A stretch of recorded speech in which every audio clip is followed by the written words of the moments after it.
with Miss Charmaine, and we're just going to recap on the teen camp one more time for the listeners. So the teen camp is where? It's at the Compass Center at FRC, where the old Butterfield Bank used to be. So right on North Sound Road, I think it is. Yeah. And it's for what age groups? The age group is, so all teenagers 13 to 19 are welcome.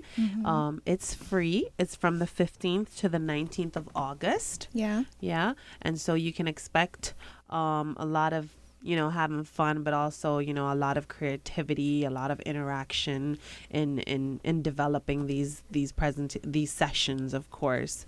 It's gonna be a really interesting experience. Yeah. Okay. So earlier on in the year, in January, you did the teen maze. Right. So can we talk about that experience? We're gonna hand it over to Trey. Yes, because Trey shared that he was there. So let's hear from the teenagers. Trey, how was that experience for you? I didn't participate, but I did watch. Okay. Yeah. And what did you see? What was it? I just, You didn't participate? No, I was just there with Jamo and the youth services unit. Oh, cool. I saw a series of scenarios with different stuff like drinking and driving. Yeah. That was one. I don't quite remember because it was January, but that was the one that stood out to me. Yeah. That was and the you most took away from impeccable that. one. And what did you take away from that? Do not drink and drive. Exactly. Good. Remember that. Okay. So the idea of a teen maze is that, as teenagers, you're going through this life kind of based teen maze, right? Yeah. And so while you're going through this you're experiencing different issues. So it could be, going to a party. It could be drinking and driving. It could be that you were in trouble in school. You had to go to the school counselor. It could be that you became pregnant, or you need help because you've been kicked out of your house and now you have to go to the needs assessment unit to ask for support or something like that, right? So all these issues that you might not experience you as a person at this point in your life, but that others have experienced. So it's kind of an exercise, if you really think about it, on empathy, putting yourself in other people's shoes, right? And kind of, it was really interesting because even we had boys and girls wear like these bags that had rice in them, right? And so it was that idea of walking around with a belly.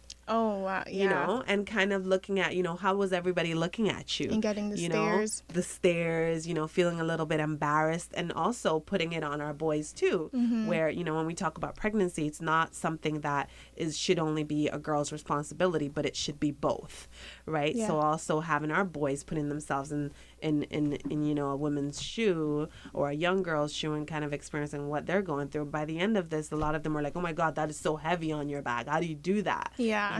So it was a great success. We also had support, from the RCIPS, who helped out with, imprisonment. So if you did, because, that's a reality. Sometimes the choices that you make, you end up in prison, unfortunately. Yeah. So they had maybe, a 5-minute experience of going to jail and being with an actual inmate.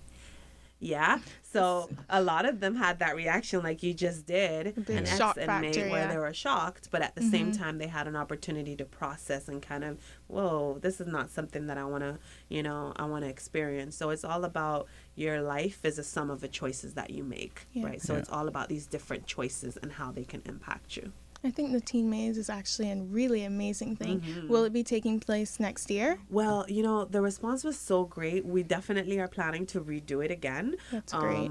And we'd like to do it with a younger population too. Yeah, so not only with teenagers, but even have, we've discussed the idea of having teenagers lead it with a younger group also, right? So it could be even more powerful coming from them. Learning from an earlier age. Exactly. Yeah, that's very important. So is there any more things planned in the future for FRC? For FRC in relation to teenagers? Anything or just in general? Yeah. Well, right now we're in the process, like I said, with this camp. That's our current thing. Once we've got feedback and we're done with this camp, we're able to proceed on how we're going to develop our campaigns, right? So in October we start out with bullying month, right? So that's going to hit in October. September is Peace Day. So that's something that we're also going to be tackling in this camp.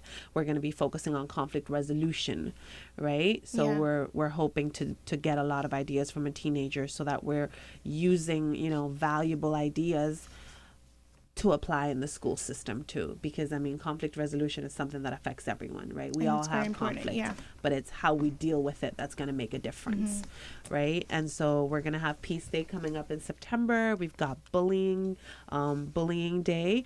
Then we've got, towards the end of the year, we're going to be doing 16 days of activism against gender violence. And like I mentioned previously, we had some teens that participated in that, and they were part of the Silent Witness March. So we definitely have our calendars filled, and we're really excited about having teenagers on board with this. So going back to the camp, you spoke about the learning to mediate or learning to resolve conflict. Will there be opportunities for teens to learn how to mediate or control situations that have probably gotten out of hand? Will there be like hands-on experience learning from this camp? Yeah, definitely. And I think the idea of teamwork in itself is going to help that. Right? Definitely. Because when you're working within a team, you're going to have different ideas. And you're going to butt heads You're going to butt sometimes. heads. So how are you going to deal with that? And that's where project-based learning, that's where that comes in, because we're going to be there to facilitate that. I could say, you know what, Aaliyah, I understand what you're saying right now, but that's not what Jennifer thinks. So how do you think we can resolve that right now? What are some things that you can tell her? How can you meet eye to eye? Or just like, in the middle, so that both of your ideas are heard. Find a compromise. Exactly, a common ground. Yeah. So we're definitely going to be not only talking about developing campaigns, but leadership skills such as conflict resolution, learning how to be assertive. These are things that are definitely going to be useful for you throughout this process. Definitely, and I think that's so important. Thank you so much for coming. Thank you for having me.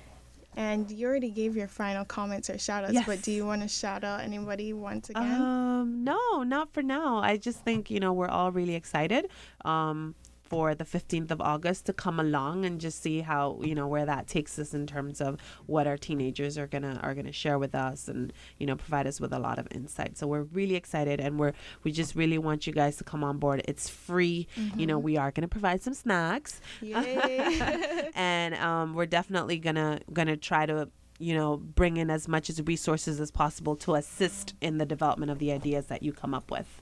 So once again, for the teens out there, it is from the 15th of August to the 19th. Okay, yes. so be there. What time? From 9 to 1 p.m. Yeah? Thank you so much. Now we'll take our next music break.